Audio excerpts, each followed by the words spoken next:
இடம்பொருள் நேயர்களுக்கு வணக்கம். ஸோ இன்றைக்கி பார்த்தீங்க அப்படின்னா இப்போ இந்த பாக்கியலட்சுமி சீரியலை பொறுத்த வரைக்கும் இந்த ஒரு சூரியவம்சம் படம் பார்த்துருக்கீங்க அப்படின்னா தேவயானி இந்த இட்லி உப்புமா செஞ்சுட்டு இருப்பாங்க. அப்போ அவங்க அப்பா யோசிச்சு பார்ப்பார், எப்படி படிக்கட்டில் அப்படியே ரிச்சான பொண்ணாக இறங்கி வரதும், காரை விட்டு இறங்கி வரதும், அப்படியே கெத்தாக இருக்கிறதும்.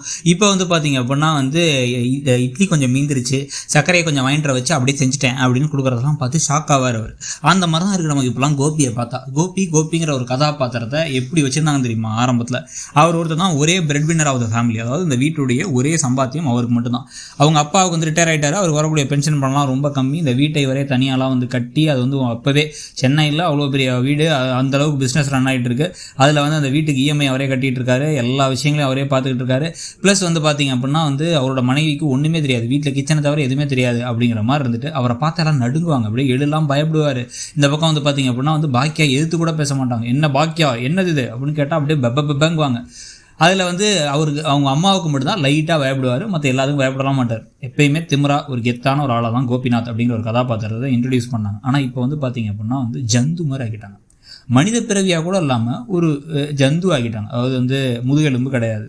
தன்னுடைய சொந்த மனைவி கிட்டக்க 17 லட்ச ரூபாய் காசை கொண்டு போய் இவங்க பாக்கியா கொடுத்தாச்சு ராதியா கிட்டக்க. ஆனால் செலவு கூட வாங்க முடியாது. செலவுக்கு வாங்காட்டி கூட பரவாயில்ல, ஸ்கூல் ஃபீஸ் கட்டுறது, தன்னோட பொண்ணோட ஸ்கூல் ஃபீஸ் வாங்குறது கடன் வாங்கினாரு. இந்த 17 லட்சத்தை கொடுத்து அதை ராதியாட்ட திருப்பி கேட்காம அங்கேருந்து ஆரம்பித்து கிரெடிட் கார்டுக்காரங்கள்ட்ட கடன், கம்பெனியே இழுத்து மூடிட்டாரு, வேலைக்கு போகிறதில்ல, ஒரு ஹோட்டலில் போய் உட்காந்து தயிர் சாஞ்சு அப்படி உட்காந்துருக்காரு மதியானம். இதில் இந்த சமயத்தில் பாக்கியா இன்னொரு ஆளோட பேசிகிட்டு இருந்தால் துரத்தி போகிறது. அதனால தான் இவர் வேலையே போச்சுங்கிற, இவரோட பிஸ்னஸே காலியாச்சு. எந்நேரம் பார்த்தாலும் பாக்கியா என்ன பண்ணுறாங்கன்னு பார்த்துட்டு சுற்றிட்டு தெரிஞ்சார். இவர் போய் இங்கிலீஷ் கிளாஸில் சேரன்னு ஒரு ட்ராமாவை பண்ணிட்டு இருந்தார். எல்லா விதமான மட்டமான வேலைகளும் பண்ணிகிட்டு இருந்தார். இப்போ இந்த சமயத்தில் பார்த்தீங்க அப்படின்னா இப்போ எந்த தைரியத்தில் எந்த லட்சணத்தில் அவங்கள்ட்ட போய்ட்டு காதலான்னு கேட்குறாரு. லெவ்வ அப்படின்னு அவர் கேட்கும் பொழுது, ஆமாம் லவ் தான், உனக்கு என்ன பய அப்படின்னு சொல்லிட்டா கூட பரவாயில்ல அப்படின்னு தோணுச்சு. அதையும் பாக்கியா தெளிவாக ஒரு நம்மளோட டீசெண்டாகவே சொல்லிட்டாங்க. எனக்கு தோணுச்சுன்னா நான் என்னெல்லாம் பண்ணுவேன், கல்யாணம் கூட நான் பண்ணிப்பேன், ஆனால் உன்ன மாதிரி ஏமாத்திட்டு பண்ண மாட்டேன், என் வீட்டில் என் பிள்ளைங்கள்ட்ட பெர்மிஷன் கேட்டு பண்ணுவேன் அப்படின்னாங்க. நல்ல வேலை ஒரு வார்த்தை சேர்க்கல, என்னுடைய பழைய மாமனார் மாமியாட்டையும் கேட்டுப்பேன் அப்படின்னு சொல்லலை. அந்த மாதிரி பேக்கார் இல்லாமல் கொஞ்சம் எப்பயும் யூஸ்வலாக பேக்காக இருக்க பேக்கலட்சுமி இன்னைக்கு கொஞ்சம் பரவாயில்லாமல் பேசினது என்ன நினச்சா கொஞ்சம் பெருமையாக தான் இருக்குது நமக்கும்.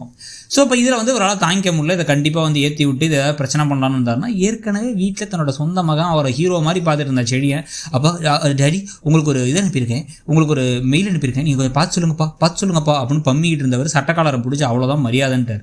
அந்த அளவுக்கு அசிங்கப்பட்டு அவமானப்பட்டுட்டு குடிபோதையோட வீட்டில் உளுந்து கிடந்துட்டு பாக்கியாவோட வீட்டில் வெக்கமே இல்லாமல் உட்காந்துக்கிட்டு இவர் இந்த பேச்செல்லாம் பேசும்பொழுது நமக்கு தோன்றது என்னென்னா, யாராவது ஒருத்தங்க இந்த பூனைக்கு மணிக்கட்டி ஆகணும். எத்தனை நாள் தான் நீங்கள் இங்கே இருப்பீங்க? உங்களை வேணான்னு வீட்டை விட்டு துரத்தியாச்சு, அவமானப்படுத்தியாச்சு, காசு போட்டு எங்கள் அம்மா வாங்கிட்டாங்க, எங்கள் அம்மாவோட வீட்டில் இருக்கிறதுக்கு வெக்கமா இல்லையா அப்படிங்கிறது யார் கேட்க போகிறா அப்படின்னா செடியன்னு கேட்டால் தான் கரெக்டாக இருக்கும். இந்த ஆர்க்குன்னு சொல்லுவாங்க, ஒரு கேரக்டர் ஆர்க்குன்னு சொல்லிட்டு ஒரு கதையில் ஒரு கதாபாத்திரம் ஆரம்பித்த இடத்துல இருந்து கதை மூவ் ஆக எப்படி வளர்ந்துகிட்டே போகுது அப்படிங்கிறதுல பார்த்திங்கன்னா எழுதலாம் அந்த ஆர்க்குங்கிறது ரொம்ப கம்மி. அப்போ இருந்தே அவர் நல்லவராக காமிச்சாங்க, அவங்க அம்மா பிள்ளையாக காமிச்சாங்க, அதே இடத்துல தான் இருக்கார். இவருக்கு பெரிய மாற்றங்களோ ஒரு இதுவோ எதுவுமே வரல. ஆனால் செடியனா ஆரம்பத்தில் சுயநலமாக காமிச்சதுக்கும் அவங்க அப்பா பிள்ளையாக இருந்ததுக்கும் இப்போ அம்மா பின்னாடி இருக்க ஒரு நியாயத்தை புரிஞ்சுக்கிட்டு, நியாயம் தர்மம் நீதி பணம் மட்டும் வாழ்க்கை இல்லைங்கிறதெல்லாம் புரிஞ்சுக்கிட்டு அவர் ஆளே மாறி இருக்கார். இப்போ அவர் கேட்டால் தான் கரெக்டாக இருக்கும். ஏற்கனவே ஒரு தடவை சொல்லி உங்களுக்கு மரியாதை இல்லைன்ட்டு திருப்பி இந்த விஷயத்தை எழுதிட்டு இருக்கீங்க. எங்கள் அம்மா ஹோட்டலுக்கு போனாங்க, இது பண்ணாங்கங்கிறீங்க. அமிர்தா காணாமல் போயாச்சு, வீட்டோட மருமக காணாமல் போயாச்சு. உங்களுக்கு ஏதோ போலீஸில் கான்டாக்ட் இருக்குது தெரியும், அது இதுன்னு சொல்லிட்டு மயு காணாமல் போகும்போது எப்படி தேடி கண்டுபிடிக்க வச்சிங்க?